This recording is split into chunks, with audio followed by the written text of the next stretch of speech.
제가 보기에는 이제 친구로서 봐도 그렇고 권 변호사는 검사하고는 전혀 어울리지 않는, 어저께도 산책하면서 나는 그 학교 선생님이 했으면 딱 좋았을 것 같아, 이제 그런 얘기를 할 정도로 이제 그 심성 자체가 뭐 남을 이렇게 단죄하고 뭐 이런 심성이 좀 아닌 사람인데, 그 이제 조금 뭐 얘기하려고 이제 가슴 아픈 얘기인데, 좀 그 우리 권 변호사가 한 6년 전에 이제 암에 걸렸어요. 그래가지고 너무 이제 갑상선암이니까 어떻게 보면 쉽게 생각했는데 굉장히 뭐 이제 많이 번지기도 하고, 무려 5-6번이나 수술을 하고 정말 상상할 수 없을 정도로 올해도 방사선 치료 때문에 정말 너무 힘든 고비를 넘기고, 그나마 지금 제가 보기에는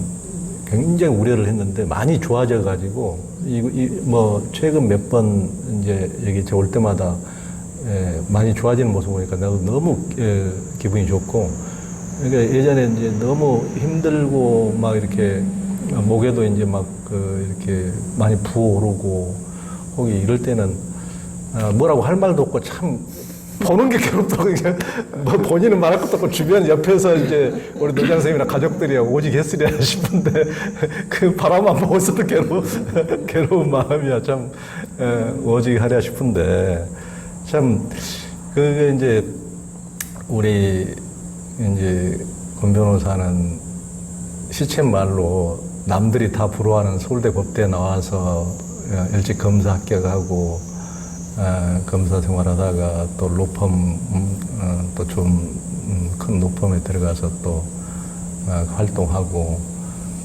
그런데 갑자기 이렇게 암이라는 선고를 받았을 때 제가 보기에는 그 전에 너무 무리해서 이제 그게 다 온 후유증인데, 너무 과거에 몸을 혹사한 대가인데, 이제 그렇게 왔을 때 보통 사람들이 이제 받아들이기가 참 쉽지 않잖아요. 뭐 누구라도 다 내가 당장 그러더라도 쉽게 받아들이기 어려울 것 같아. 누구라도 그럴 것 같은데, 어땠어요 그때?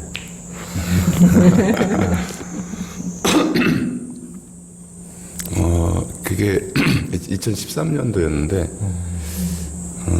8년이다. 8년이나 됐나요? 근데 그때 그냥 뭐 분노, 뭐 원망 이런 거보다, 그러니까 올 것이 왔구나. 그러니까 그런 불안감이 좀 있었던 것 같아요. 내가 너무 생활을 제대로 못했기 때문에, 그러니까 좀 절제하지 못하고, 또 스트레스 관리도 좀 잘 못했던 것 같고, 하여튼 그래서, 그러니까 하여튼 올 것이 왔구나. 근데 전 폐로 올 줄 알았거든요. 담배를 많이 피웠어. 담배 워낙 많이 피워서. 그래서 폐가 아니고 왜 갑상선이지? 뭐 이런 의아심이 있었고, 그 처음에는 이제 그 암이라니까 처음엔 그 약간 그래도 이렇게 다리에 힘이 약간 빠져요. 그 얘기 들었을 때. 근데 그러다가 또 갑상선은 별거 아니래요. 그러니까 이것도 별거 아니구나 또 그랬거든요. 근데 이제 그러니까 어제 진단을 받고 그 다음에 이제 큰 병원에 간 거죠. 대학병원에. 갔는데 의사가 이렇게 막 혀를 차는 거예요. 이렇게 될 때까지. 뭐 했냐? 여자들 같은 경우는 요만한 혹이 있어도 병원에 당장 달려오는데 저는 이게 많이 컸었거든요. 그때도 이미 크고 이제 뭐 임파선, 종격동 그때 이미 전이가 된 상태. 그리고 이제 또 암 종류가 그 갑상선암이 보면 이렇게 쉽다라는 게 한 95% 정도가 분화암이에요. 그러니까 방사능 요드 치료에 반응을 잘해서 하여튼 쉽게 뭐 이렇게 되는데, 저는 그 나머지 5%에 들어서 이게 전이도 잘 되고 재발도 잘 되고. 그래서 그때 그냥 뭐 생존율 이런 것도 따지고 막 그러니까 그때 왜 10년이라고 생각했는지 모르겠는데 딱 10년만 더 살게 해주면 그때는 이제 가자고 하면 그냥 아무 소리 하지 않고 가겠다. 근데 이제 2년 남았어. 에이, 무슨 소리야 지금. 근데 하여튼 그 사이에 사실은 뭐 수술 5번 하고 좀 고비들이 좀 있었거든요. 그러니까 뭐 조금 이제 죽음에 대해서 아무래도 생각을 많이 하고 그리고 이제 하여튼 2년이라는 세월 같은 계속 봤던 약간 이게 좀 그 시간의 장고랄까 이런 걸 좀 꼽는 것 같아요. 아니, 그러니까 그런 게 왔을 때 이제 노 선생님도 굉장히 힘드셨어요. 어땠어요 그때? 이제 가족들도 참 이제 당연히 뭐 이런 말씀은 충격인데. 그러니까 이 사람이 그러니까 지금 8년 됐는데 막 그 생활에서 많이 아프고 막 그 괴로워하고 하면은 그러니까 가족들도 옆에서 뭐 보기도 힘들고 같이 하기가 힘들었을 텐데 수술을 뭐 5번 하고 뭐 치료는 계속 했는데도 또 일상생활 할 때는 오히려 저보다 훨씬 더 자기가 건강한 거 내가 저를 챙겨야 되고 뭐 이렇다고 할 정도로 참 고마운 일이죠. 그래서 크게 병을 이렇게 막 느끼고 막 가족이 이 사람 병 때문에 막 힘들고 그러지는 않았어요. 근데 최근 치료 때 힘들어한 게 그렇게 힘들어한 걸 처음 봤어요. 그 방사선 때문에 너무 힘드니까. 그때 그랬고 뭐 물론 이제 수술하러 들어가고 나오고 회복되고 또 그 전까지 또 여기가 계속 커지고 다른 데 전이 되고 막 이러니까 뭐 아무렇지도 않다라고 하기는 거짓말이지만 그래도 크게 막 걱정하거나 뭐 이렇게 힘들고 이러지는 않았던 것 같아요. 예. 지금 그러면 전이된 게 어디가 전이된 거죠? 폐도 많이 전이가 돼 있죠. 예. 그러니까 뭐 꼭 그런 쪽으로 폐로 처음에 안 왔다 하더라도 담배도 너무나 일 스트레스 때문에 이제 많이 피우고 그런 것들이 당연히 있었겠지만은 이제 권 변호사가 예전에 이제 90년대 인천지검 특수부 검사 시절에도 출입기자 수사관 검찰청 직원들하고 함께 그 사람 사랑 이런 모임도 만들어 가지고 결식아동하고 조선과장 이제 이런 가장 어려운 가정들을 이제 도왔고 제주지검에 검사를 했을 때도 푸른 회를 만들어서 보육원생들을 후원했고 그러니까 검사가 보통 단죄하는 것하고는 좀 반대로 검사를 쓰면서도 주로 이제 그런 걸 할 정도로 심성이 너무 이제 제가 보기에도 너무 여리고 착하고 그래서 혹시 자기에게 안 맞는 옷을 입어가지고 더 이렇게 몸이 부대껴가지고 혹시 더 이렇게 뭐 조금 암세포가 더 자극이 된 건 아닐까 어떤 것 같아요. 근데 저한테 이렇게 아주 안 맞는 옷은 아닌 것 같아요. 맞아요. 또 능력이 있어요. 아주 능력자니까 뭐. 근데 하여튼 좀 이렇게 뭐 검사하면서 변호사하면서 좀 잘하려고 하니까 그러다 보니까 좀 일을 많이 한 편이에요. 그러니까 밤샘 그 근무. 지나친 근면과 성실이 문제야. 그거 문제인 것 같아요. 그리고 그때 뭐 하여튼 계속 그런 그 검사하면서나 변호사하면서 또 뭐 행복공장 하면서 드는 생각이 그 아이들 그러니까 이게 범죄를 해서 이렇게 저질러서 이렇게 오면 그러니까 얘한테 이 나쁜 놈 해가지고 책임을 다 지울 수 있으면 참 좋겠는데 보면 이렇게 안쓰러울 때가 많아요. 그러니까 어떤 범죄 같은 경우는 저 진짜 막 구형도 막 세게 하고 그러니까 진짜 나쁜 범죄 그냥 막 그러는 사람들도 있거든요. 근데 유독 그 소년범, 비행 소년들, 그러니까 소년범들 이렇게 와서 하면, 그러니까 얘한테 책임을 다 묻기에는 뭐 가정 환경이라든가, 그러니까 부모로부터의 학대 방치, 그다음에 뭐 그렇다 해서 얘들을 뭐 학교가 잘 케어해 주거나 우리 사회가 잘 케어해 주지도 못하고 그러니까 그런 생각이 들죠. 그러니까 이 아이들이 그러니까 이 가해자이기 전에 그 피해자라는 생각.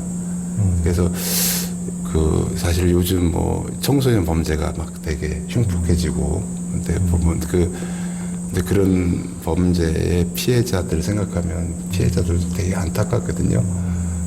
기본적으로. 근데 그런 흉폭한 범죄를 않는 우리 사회에 대한 속상함도 커요. 그러니까. 근데 그럴 때마다 원인에 대한 생각은 하지 않고 그러니까 우리 사회의 어떤 불건강한 측면이 그런 어떤 흉폭한 범죄로 나타나는 부분이 분명히 있는데 이걸 다 개인의 악성으로 돌리는 거예요. 그래서 뭐 얘들 다 엄벌해야 되고 뭐 이런 식으로 어떤 논의들이 흘러가는 거에 대한 좀 안타까움이 좀 있어요. 그러니까 네. 저는 이렇게 당연히 이제 공부 잘하는 검사들이 이런 생각을 이렇게 해야 되는데 더 공감 능력이 좀 원래 공부 잘하면 공감 능력이 좀 떨어지잖아요. 그래서 제가 공부 잘하는 사람 별로 안 좋아해요.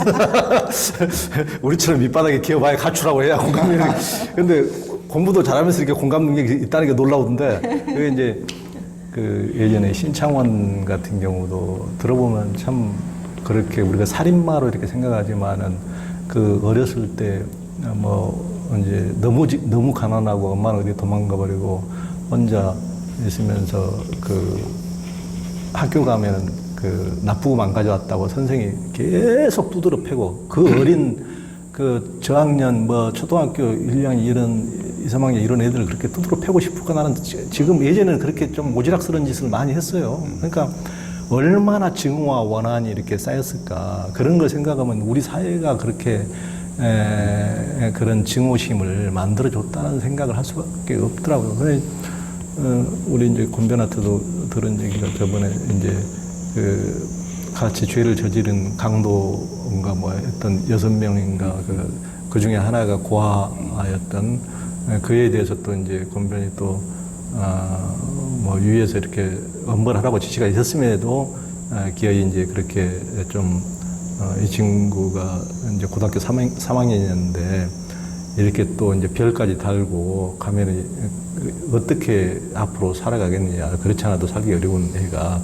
그래서 결국은 이제 뭐 반성문 쓰게 하고 그래서 자기가 이제 그걸 그냥 구속시키지 않는 쪽으로 이렇게 했다고 그러는데 그러니까 그런 것만 봐도 그런 게 조금 우리가 보통 이제 뭐 그러신 이제 검사 판사들도 뭐 있기도 하지만은 이제 보편적으로 봤을 때는 조금 사회의 어떤 재발 방지 이제 그런 쪽에만 많이 이제 주안점을 주다 보면은 그런 한 인간에 대한 어떤 그런 데 대한 공감력이 좀 떨어질 수밖에 없는데 이제 권변은 좀 그런 면에서 굉장히 좀 그런 감수성이 좀 있었던 것 같아요. 어렸을 때부터 뭐 그, 많은 그러니까 형제들 뭐, 틈에서 그러니까, 이렇게 예. 뒹굴고 살아서 그런지. 뭐 오지랖 오지랖이 좀 넓은 편이죠. 근데 그것과 관련해서 또 하나 얘기하고 싶은 게 옛날에 그 지존파 사건 기억하죠? 그러니까 이 가진 자에 대한 증오. 근데 이 친구들이 보면 이 전라도 빈농의 아들들이에요. 전부. 그리고 이제 뭐 학교 고등학교 이렇게 정상적으로 마치지 못하고 이제 자퇴하고 일찍 서울로 올라오죠. 근데 올라와서 이 친구들이 제일 먼저 하는 직업들 중에 하나가 술집 웨이터, 룸서러 웨이터 이런 것들이거든요. 그렇죠. 근데 기본적으로 이제 자존감이 높지가 않은데 거기 술집에서 이렇게 보면은 이 뭐 사장님도 오고 뭐 검사도 오고 판사도 오고 변호사도 오고 의사도 오고 우리 사회에서 이렇게 잘 나가는 사람들 다 오거든요. 근데 거기서 하는 행태들 보면 영 그렇죠. 그러니까 이제 나에 대한 자존감도 없는데 그 다른 사람들에 대한 존경심도 없는 거예요. 그래서 이 친구들이 나중에 이제 검거가 되고 나서 그 기자가 묻죠. 그러니까 이런 짓을 하다가 잡히면 뭐 이거 죽을 수도 사형당하고 이럴 텐데 그런 거에 대해 생각 안 해봤냐. 그러니까 이때 이 친구들이 한 얘기가 나는 죽는 게 두렵지 않다. 그러니까 내가 귀하지 않고 남도 귀하지 않은 그러니까 그런 같은 사람들을 우리 사회가 키워내면 안 되잖아요. 그러니까 그렇죠. 뭐 그로 인해서 만약에 내가 피해자가 될 수가 있고 또 나와 가까운 사람이 피해자가 된다 이렇게 생각을 해보면 진짜로 어떤 그 이기적인 그 동기에 의해서라도 진짜 좀 관심을 많이 가질 필요가 있을 것 같아요. 그러니까 그때 나온 말이 유전무죄, 무전유죄. 돈 있는 사람들은 다 좋은 변호사 써서 빠져나가고 돈 없는 사람은 이제 엄한 처벌을 받아야 되고 참 서러운 참 현실을 그 친구들 입을 통해서 우리 사회에 많은 국민들이 공감을 했죠. 참 이제 우리 권변이 말씀해 주는 것도 참 그런 얘기인 것 같습니다. 그 이제 무려 지금 8년 동안이나 암과 이렇게 같이 살아오면서 그런 이제 암이라는 장애가 이렇게 몸에 나타나면은 이제 이전에 사망한 거는 이제 많이 이제 뭐 어떻게 보면은 훨씬 더 막 활발하게 예전에는 이제 뭐 꺼리낄 게 없이 그야말로 자기를 실현하기 위해서 거침없이 달려온 삶이었는데 이제 딱 어떤 장애물이 딱 앞에서 이제 어떻게 보면은 암이라는 게 나타나서 맞고 있으면은 그게 이제 삶이 근본적으로 많이 달라졌을 것 같은데 어땠어요? 사실 제가 하여튼 뭐 이거 언젠가부터 이렇게 막 이렇게 나누는 걸 좋아하는데 30대가 제 검사를 했거든요. 그 30부터 40까지. 그래서 이제 그 시기는 그러니까 저희 뭐 부모님이나 뭐 형제들이나 제가 뭐 검사인 거에 대해서 뭐 자랑스러워했고, 그러니까 어떤 부분 그 기대에 충족시켜주는. 그리고 이제 40대 때가 이제 변호사로서 되게 50까지 되게 활발하게 활동을 하고, 그리고 이제 행복공장 설립 막판에 설립하고 막 이럴 때였고, 그러다가 이제 제가 설계한 50대는 그러니까 행복공장 같은 단체 만들어서 좀 열심히 일하는 거. 그 다음에 또 하나는 나 자신에 대해서 조금 뭐 수행이랄까 뭐 하여튼 그런 좀 나를 돌아보는 뭐 이런 근본적인 어떤 뭐 인생에 대한 질문들에 대한 답을 찾아가는 시간 그런 걸로 계획을 했었거든요. 근데 막 계속 뭐 까불고 제가 막 일 계속 변호사 일, 행복공장 일 뭐 같이 막 병행하면서 또 힘들었거든요. 막 힘들게 시간들을 보냈는데 거기에 이렇게 암이 딱 스톱을 시켜준 것 같아요. 그래서 지금은 이제 변호사 업무 안 하고 변호사 업무를 거의 이제 쉬는 편이죠. 그러니까 한 2, 3년 전부터는. 그리고 이제 행복공장 일을 또 아주 많이는 못하고 근데 하여튼 이게 행복공장이 잘 굴러갈 수 있도록 그 서포트하는 그런 제 역할들 그런 식으로 하면서 이제 내 시간들을 아무래도 많이 갖게 되죠. 그러니까 옛날 같으면 뭐 휴대폰에 막 전화도 하루에 뭐 100통 그리고 또 뭐 일정도 뭐 약속 근데 그런 것들이 상당히 많이 비워지고 전화도 줄고 그러면서 저 자신과 함께하는 시간들이 조금 늘어나고 그래서 그런 거는 저는 그것도 좀 고맙게 생각해요. 그런 옆에서 보시기에도 삶이 좀 변화가 있습니까? 어떤 이제 8년 동안 암 걸린 그 전과 후 어때? 그러니까 죽음을 좀 가까이 늘 느끼는 것 같아요. 그래서 우리가 뭐 머리로는 알잖아요. 그 현실 살 때 우리는 다 주가 없어진다. 이거를 좀 의식하고 있으면 내 삶이 훨씬 더 건강해질 수 있다고 머리는 알지만 실제로 그렇게 살지는 못하는데 그게 딱 이제 그 조건을 만들어주는 것 같아.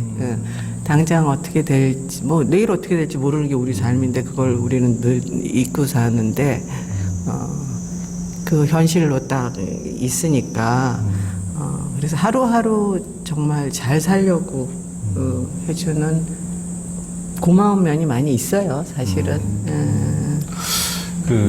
그렇지 않아도 이제 최근에 저도 이제 굉장히 그 절친이었던 이제 제 친구 하나가 이제 얼마 전에 이제 암 투병하고 이제 저 세상으로 갔는데 그렇지 않아도 이제 그 친구하고도 이제 정보를 주고받기 위해서 우리 이제 권변하고 그 친구는 이제 서로 이제 모르는 친구지만 이제 저를 통해서 이제 같이 전화 통화도 하면서 서로 위로도 하고 정보도 이제 서로 주고받기도 하고 이제 서로 위로하고 낫기를 바란다고 이렇게 했는데 그 친구가 그 친구는 굉장히 뭐 해병대 출신이어가지고 너무나 건강하고 뭐 아주 뭐 학교 다닐 때도 제 옆에서 늘 그야말로 완전히 뭐 딱 있으면은 정말 너무 든든한 그런 친구였는데 그렇게 호련히 50대에 가버리니까 전부 다 저도 그냥 가슴 한 켠이 그냥 탕 빈 것 같은데 뭐 잘 믿어지지도 않고 아직도 몇 개월이 지났는데도 불구하고 그래서 참 그런 이제 우리가 상상하는 것과 너무나 그것은 한 번도 가보지 않은 길이기 때문에 너무나 참 막연하고 참 받아들이기도 쉽지 않고 암 환자들의 어떻게 보면 참 공통점일 것 같은데 왠지 권변도 같은 뜻하지 않게 너무나 수술도 많이 하고 수술할 때마다 너무나 이제 고통이 얼마나 심했겠어요. 이루 말할 수 없는 거지 뭐.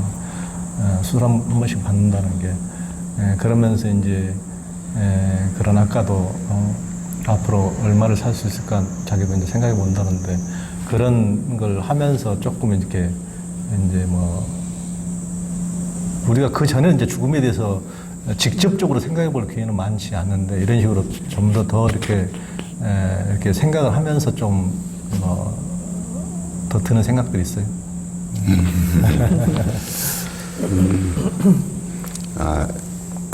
이게 보면 암 걸리고 뭐 이런 사람들이 보면 건강 좀 튼튼한 사람들이 자기 관리 못해서 걸리는 경우가 많은 것 같아요. 그 친구도 담배를 너무 많이 폈어. 내 친구가 40대 때 죽은 친구 하나 있거든요. 진짜 튼튼하고 그냥 같이 공부할 때 보면 안반 앉으면 뭐 서너 시간 그대로 앉아 있기도 하고 막 대단한 친구였거든요. 똑똑하고 하여튼 야구도 잘하고 막 그랬던 친구가 그냥 하루 아침에 그냥 가버려요. 그래서 진짜 좀 건강체일수록 좀 더 좀 조심하는 게 좋겠다 이런 생각이 좀 들고요. 자기 자꾸 좀 돌아봐야 될 것 같아요.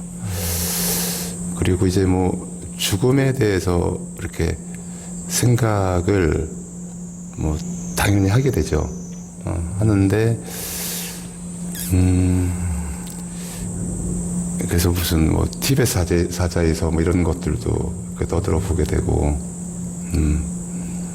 근데 하여튼 제가 종교가 없다 보니까 뭐 옛날에 카톨릭이었었는데 또 언제부턴가 좀 불교 쪽에 또 관심이 많고 근데 그러다가 또 요새 다시 또 뭐 성경도 보기도 하고 근데 하여튼 그 사후 세계에 대한 거가 잘 안 그려져요. 근데 뭐 이게 윤회라는 게 실제로 윤회하는지 뭐 천국이 있는지 지옥이 있는지 잘 모르겠고 근데 하여튼 일단은 그러니까 죽음에 대해서 죽음을 가장 잘 준비할 수 있는 거는 뭐 사후 세계 유물을 떠나서 그냥 지금 잘 사는 거 밖에 없다는 생각이 들고요.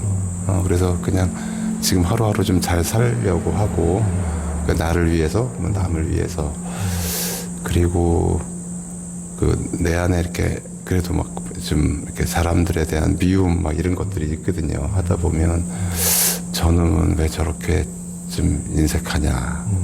좀 행복공장 저 돈도 많은데 좀 도와주면 좋겠는데 저 바보 같은 놈이 저거 맨날 그 골프나 치러 다니고 저거 막 이런 식의 생각이 들 때도 있고 그리고 또 뭐 좀 성실했으면 어땠으면 그 뭐 이러저러한 내 기준 갖고 기준이나 바람 이런 거를 투영해서 그 사람들에 대해서 미움을 키우는 부분들이 있거든요.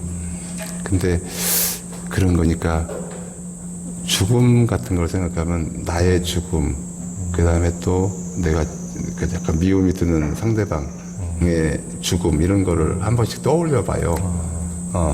그러면 이런 것들이 다 좀 이렇게 스르르 내려가요. 그리고 아이고 이놈 그러면서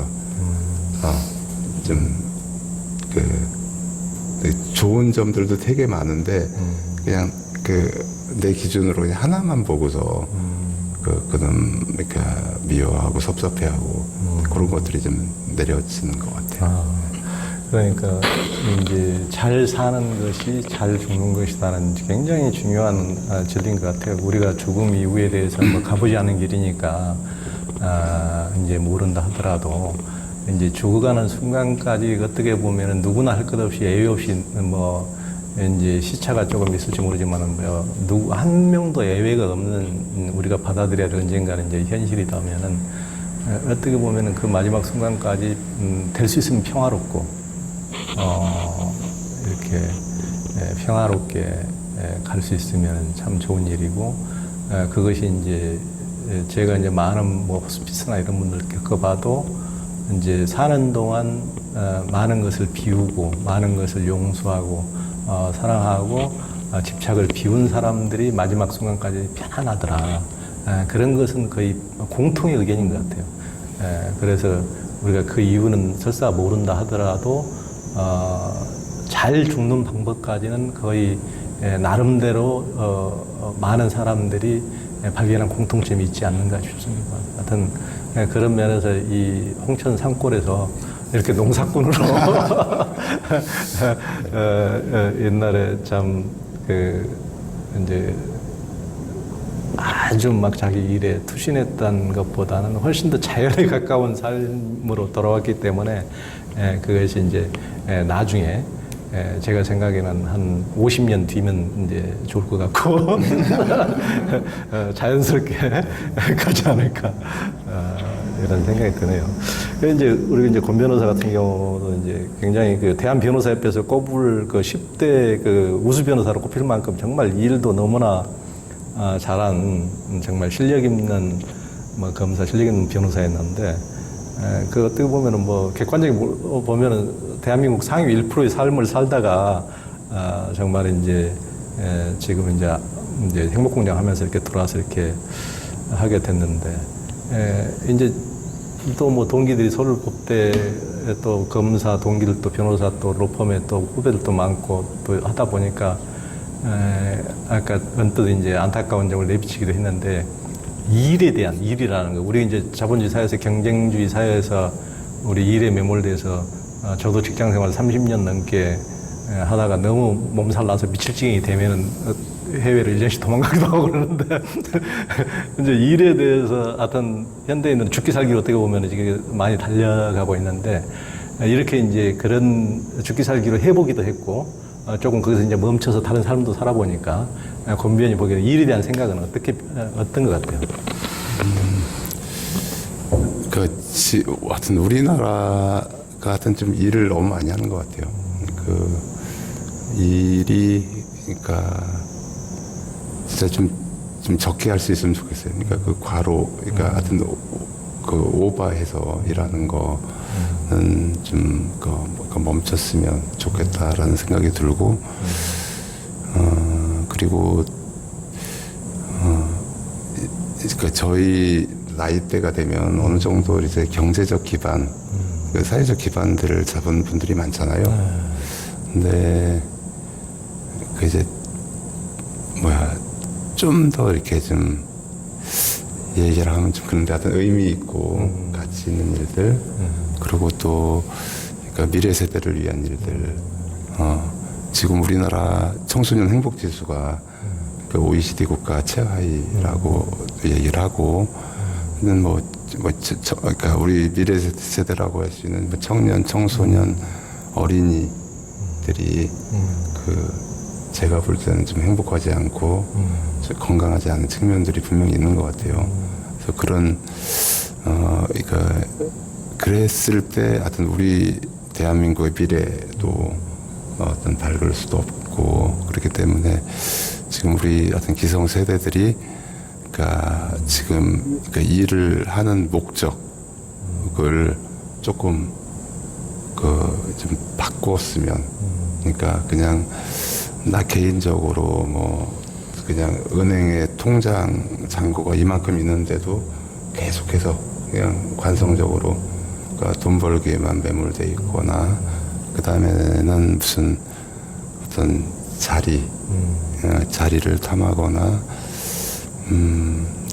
그러지 말고 그러니까 돈을 벌면 하여튼 그 버는 목적이 좀 있었으면 좋을 것 같고 어떤 자리를 가고자 하면 자리를 가고자 하는 그 목적 좀 대의 이런 것들이 좀 있었으면 그렇게 해서 좀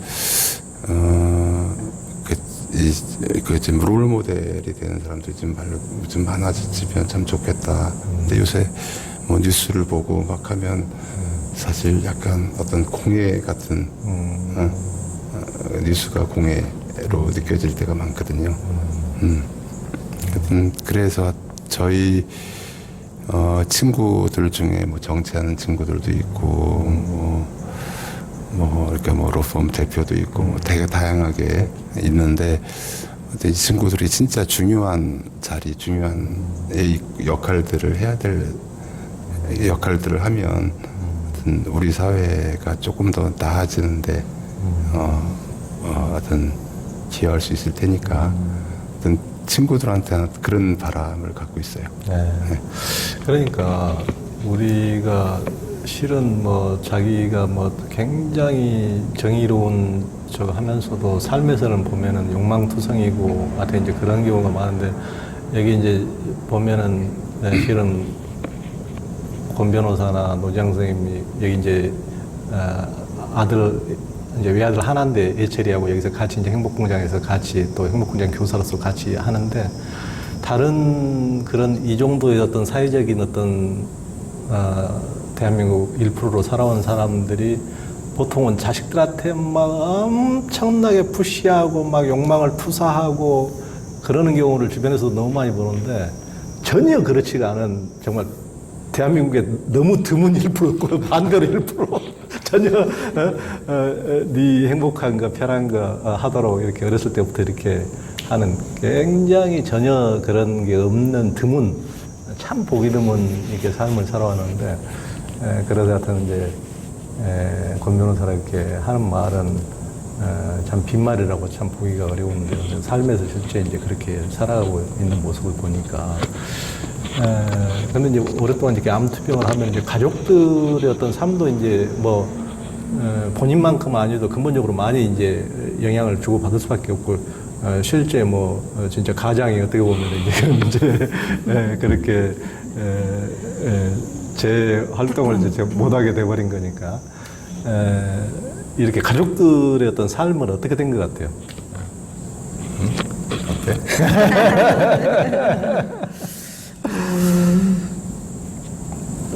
그러니까 관계가 더 좋아지면이 훨씬 커요. 근데 사실 저는 진짜 괜찮은데 아들한테 미안한 생각은 좀 들어요. 얘가 좀 제가 보기에 좀 여려요. 나이는 이제 좀 여려서 표현은 못하고 지 아빠한테도 못하죠. 지가 보기에 내가 제일 힘들 것 같아. 제일 그 다음으로 힘들 것 같으니까 저한테도 표현 못하고 근데 아빠가 아픈 거에 대해서 훨씬 더 크게 느껴요. 그거를 저번에 뭐 저거 속골인가 뭐인가 뭐 그건 그냥 미담 스토리고. 그러니까 음식을 늘 해줘요. 음식을 늘 해주는데 저도 사실 놀란 게 최근에 계속 얘가 하면 저도 못하게 하고 그러니까 뭔가를 자기가 해야 된다는 생각을 하는 거예요. 그리고 그래서 음식을 늘 걔가 해주는데 그 아까 말했듯이 방사선 치료 받고 뭐 잘 못 먹고 처음으로 그랬거든요. 그래서 몸도 많이 축나고 막 이러니까 얘가 어느 날 뭐를 하는데 하여튼 해갖고 왔는데 저는 처음 보는 음식이었어요. 이게 스지라 그러더라고요. 쓰지 맞아요. 스지. 예. 근데 이거를 하는데 밤새 피물을 빼고 그거를 뭐 끓여서 잡냄새를 또 뭐 빼고 또 어디에 뭐 전기밥솥에 넣어가지고 또 몇 시간을 고우고 그걸 썰어서 이렇게 해가지고 홍천 가서 드세요 하고 이렇게 하는데 그러니까 콜라겐이 많다고 그래. 예. 근데 아주 눈물이 제가 막 나더라고요. 그냥 어떻게 이럴 수가 있나 근데. 등치가 콘돔이 이렇게 속이. 예. 참 고마우면서도 미안하죠. 그게. 그게 뭐가 돌덩이가 가슴에 하나 있는 것 같대요. 그런 표현도 못 하다가 최근에 아빠가 좀 좋아졌다고 생각하면서 제가 이제 그게 좀 내려가는 것 같다 이러면서 펑펑 우는데 아이고 참 그 면에서 못할 짓이구나 싶더라고요.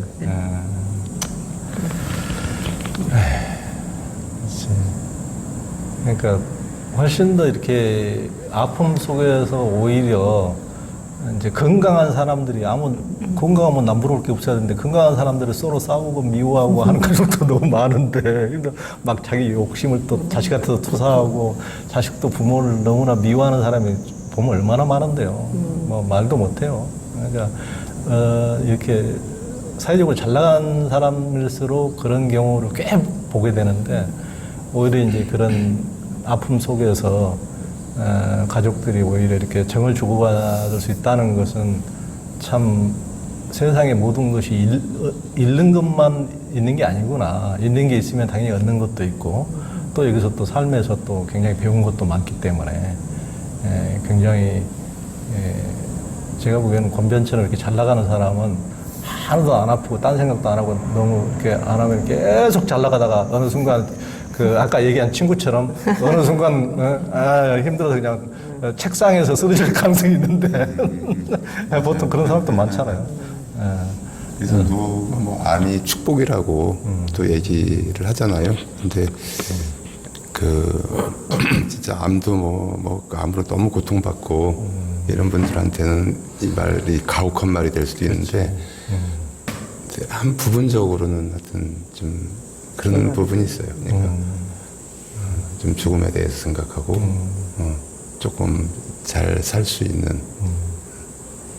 그러니까 암이나 이런 건 정말 누구도 원치 않는 것을 맞닥뜨린 거니까 좀 주변에서 이렇게 잘 조금 마음으로 이해해주고 공감해주고 잘 이렇게 해야 될 것 같아요. 그러니까 몸도 아픈데 그런 것마저 안 되면은 정말 갈 곳이 없게 되잖아요. 근데 실은 암 환자들도 몸이 아파서도 가지만은 가는 순간까지 마음이 아픈 채로 가는 게 더 아픈 것 같더라고요.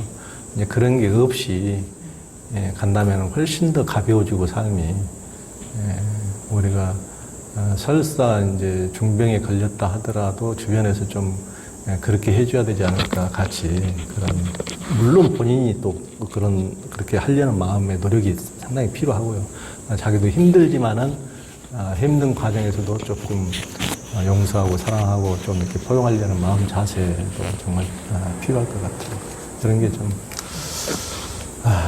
참 이제 우리 권변이 이렇게 그 힘든 오랜 투병을 거치면서도 이렇게 나름대로 잘 살아가고 더군다나 가족끼리만 잘 살아가는 것이 아니고 실제 이 행복공장에서 너무나 많은 사람들한테 혜택을 주고 있으니까 그런 여기다 이제 좋은 프로젝트 같은 것을 따가지고 실은 그런 쉼터라든가 무슨 재소자라든가 이런 친구들은 그 비용 없이 그냥 본인들이 이렇게 할 수 있도록 해서 다 하고 있거든요. 그래서 이제 굉장히 그런 면에서 그 친구들 한 번도 힘든 것만에 매몰돼가지고 자기 자신을 돌아볼 기회라는 게 없는 거니까 그렇게까지 여기 오는 친구들처럼 힘들지 않아도 저 같은 경우도 막 질풍노도에 방황만 하고 자기 자신을 못 돌아본 채로 막 20대까지 가버리는 경우도 많았으니까 이렇게 성찰에 기회를 제공하고 참 좋은 일을 이렇게 해가면서 그런 아픈 중에서도 훨씬 더 이렇게 또 사회적으로 이렇게 가장 아픈 사람들, 마음이 아픈 사람들 이렇게 케어할 수 있다는 것이 얼마나 또 소중한 일이고 소중한 기회인지 모르겠습니다. 하여튼 또 해보고 싶은 소망이나 이런 거 있어요 혹시? 맨날 꿈꾸고 사는 철없는 사람들이니까. 그 아까도 좀 얘기했는데 그러니까 뭐 행복공장 일 이대로 그냥 계속 그 행복공장 일 하는 거 그리고 전 그 청소년이나 어떤 우리 그 젊은 세대들 보면 좀 미안하고 좀 약간 죄스러운 생각이 들어요. 그러니까 그러니까 우리가 다 그 나라는 거에 갇혀 있는 동안에 그러니까 우리 그 미래 세대들을 너무 힘든 상황으로 좀 만들어 놨구나. 이게 경제가 우리가 뭐 이제 경제 규모가 세계 10위권이고 뭐 이번에 뭐 선진국으로도 공인받고 근데 그게 무슨 소용인가 싶은 생각이 들거든요. 그러니까 이 아이들, 그러니까 그 초등학교 아이들 그래도 이만한 가방 메고 아침부터 셔틀버스 타고 그 하루 종일 이렇게 오가고 중고등학교 애들 그렇고 그러니까 아이들이 가진 너무나 많은 어떤 잠재력, 다양한 잠재력들 그런 거를 키워주지 못하고 어떤 이 획일적인 그러니까 줄 세우기 그 하나의 가치 너무 어떤 그 좀 이게 아무도 관심을 안 가는 거 아닌가 싶은데 뭐 관심 가는 분들이 꽤 있을 것 같아요. 애쓰시는 분들 많을 텐데 그러니까 지금 이제 대선 전국인데 이 교육 문제에 대해서는 완전 뒷전이거든요. 그러니까 진보 보수 그러는데 다 경제만 얘기를 해요. 그러니까 뭐 진보 같은 게 뭐 분배에 대해서 또는 성장에 대해서 얘기를 하는데 그러니까 이 결국은 이 경제 분배하고 성장하고 하는 것의 목적이 뭔지 그 목적은 결국은 난 행복이라고 보거든요. 근데 특히 근데 우리는 우리의 행복을 찾으면 되는데 이 청소년, 청년, 젊은층 같은 경우는 어린 아이들 같은 경우는 우리가 행복할 수 있는 조건들을 좀 만들어줘야 될 거 아니에요. 근데 그런 일들을 어떻게 좀 어떤 우리 사회에 좀 관심 갖게 하는데 좀 노력하고 싶다. 지금 실제 행복공장에서 뭐 그렇게 하고 있고 지금 하는 일이 그런 건데 이런 것들이 좀 정치권 같은 데서도 같이 공감하고 이런 일들을 조금 정말 경제의 모든 것이 이제 경제에만 매몰되어 있는데 정말 우리가 경제 하는 목적이 뭔지 정말 목적을 잃어버리면 안 돼. 우리의 행복을 위해서 정말 소수만의 행복이 아니고 이렇게 정말 소외되고 이런 사람들의 그런 그들도 당연히 구제받아야 될 한 인간이고 존중받아야 될 한 인간이니까 우리 노 선생님 이하 동문? 여태 할 소리 다 해놓고 또 끝에 혼자 겸손한 척하면 어떡해. 뭐 계속 같이 뭐 얘기해서 이렇게 행복공장 이렇게 방향 잡고 있는데, 하여튼 해가 갈수록 나이가 들수록 거기에 더 집중해야 되겠다. 청소년 그 어린 세대들이 좀 행복하도록. 그러니까 누가 그랬어요. 그 청소년이 불행한 건 다 어른들 책임이라고. 근데 진짜 그렇잖아요. 그래서 거기에 좀 더 세밀하게 좀 생각해서 뭘 할 수 있을지 좀 해야 될 것 같고, 저는 사실 이제 개인적으로는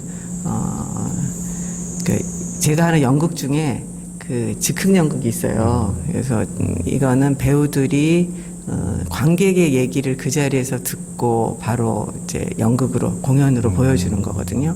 그래서 내 이야기가 즉석에서 예술이 되는 그런 경험이잖아요. 근데 요새 어디 가서 얘기하기도 그렇고 누구 얘기를 경청하는 기도 그렇고 뭐 그러니까 이게 또 여러 가지 사회 문제나 개인 문제의 주범일 수 있거든요. 속 시원히 얘기할 데도 없고 누구 얘기를 잘 듣고 싶지도 않고 뭐 이런 게. 근데 이 연극은 그게 제일 중요한 기본이에요.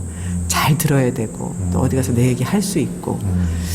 그래서 그게 저희 이제 제가 한 20몇 년 전에 한국에 이 형식을 도입해서 해가 이제 저희 팀이 계속 거의 20년째 이 공연을 하고 있는데 마을마다 이런 공연팀이 하나씩 있으면 좋겠어요. 그러면 동네 사랑방처럼 가서 뭐 대단한 예술이 아니어도 가서 오늘은 나 얘기 이런 거 하나 하고 싶다.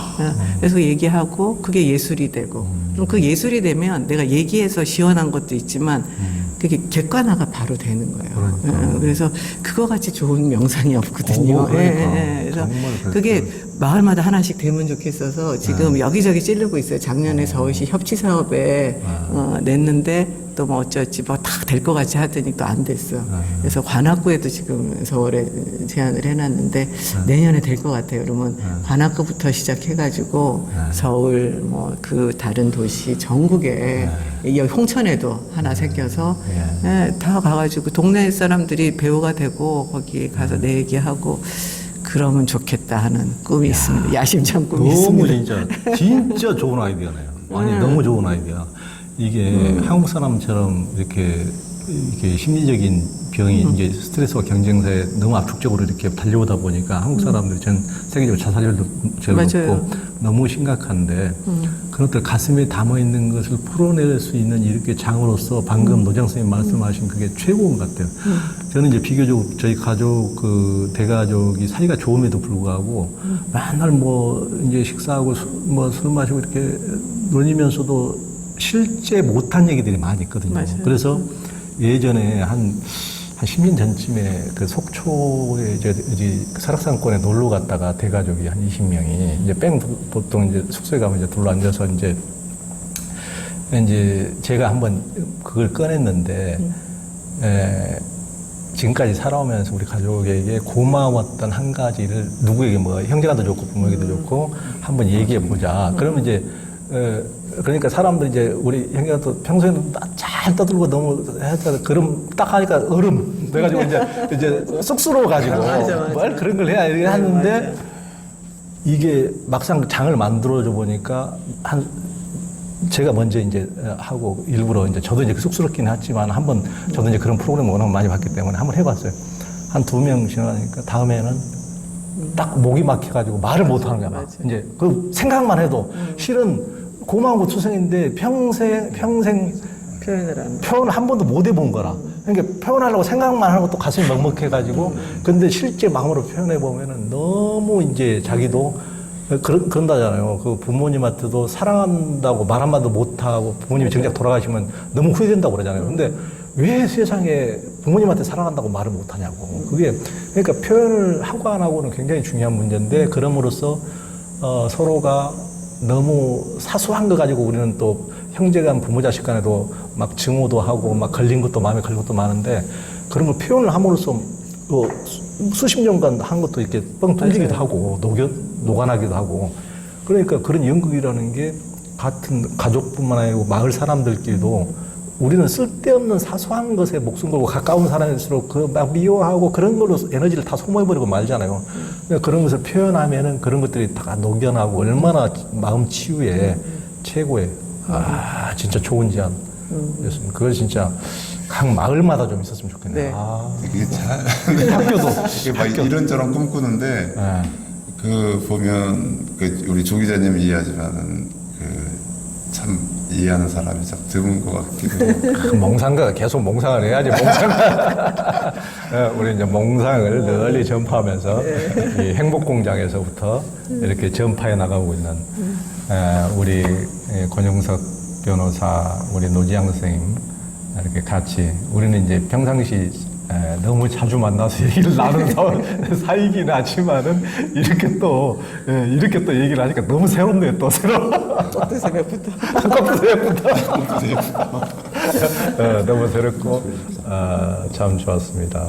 이 행복공장의 감옥에 한 번씩 와서 감옥살이 한번 해보세요. 감사합니다.